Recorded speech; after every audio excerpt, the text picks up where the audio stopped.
So if you're keeping tabs on Microsoft Fabric, the February 2026 update is one you absolutely have to get your head around.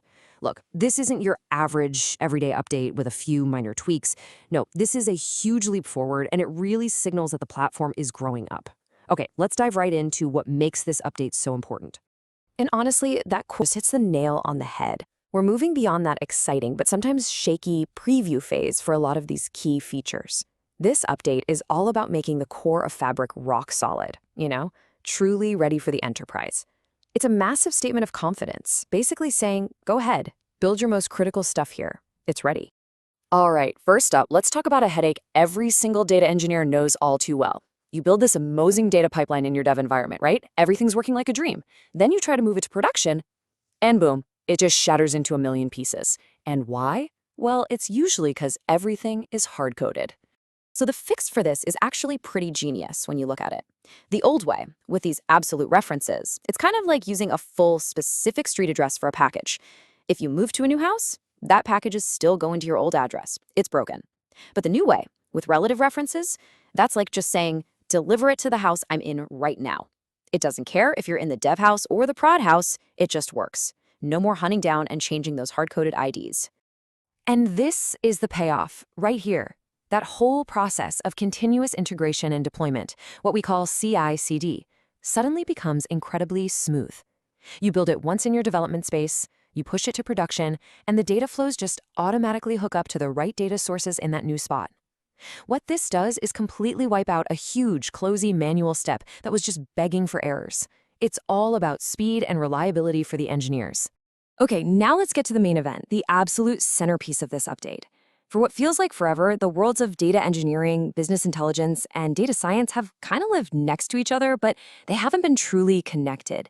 And this means people are constantly switching tools, exporting data, losing context. It's a mess. The solution to this is a really powerful new thing called Semantic Link. So what is Semantic Link? Well, at its core, it's basically a universal translator and a connector all rolled into one. It lets all these different data jobs talk to each other without any friction.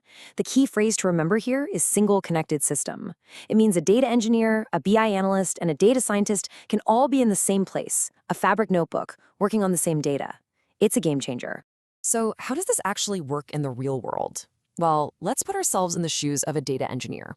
They're always worried about the health of their lakehouse. They're wondering, are my tables getting bloated? Are my costs slowly creeping up? Answering those questions used to mean digging through a bunch of different screens and portals. But now with Semantic Link, their notebook becomes this incredible command center. Right from one place, they can check their Spark settings, see exactly which tables are getting huge, and spot the ones that need vacuuming, which is just a fancy word for cleaning up old files to save money. And then right there, they can run that cleanup process and even update their SQL endpoints, all without ever leaving the notebook. It's total control. And hey, it's not just for data engineers. The BI pros get a ton of love here too. Just think about their biggest frustrations.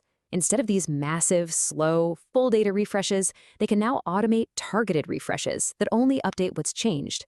They can automatically run quality checks, create translations for reports in different languages with one command, and maybe the biggest one of all, they can move reports between workspaces without everything breaking. This is real automation for real problems. But this is where things get really, really cool. So here we're looking at a pretty standard Power BI sales chart. It's useful, it shows what happened in the past, but its story stops right now, in the present. This is where most BI work usually hits a wall. But now, that story doesn't have to end there. Not anymore. With Semantic Link, a data scientist can plug directly into that same trusted, curated BI data model, use Python to build a predictive forecast, and then write the results right back into the data lake.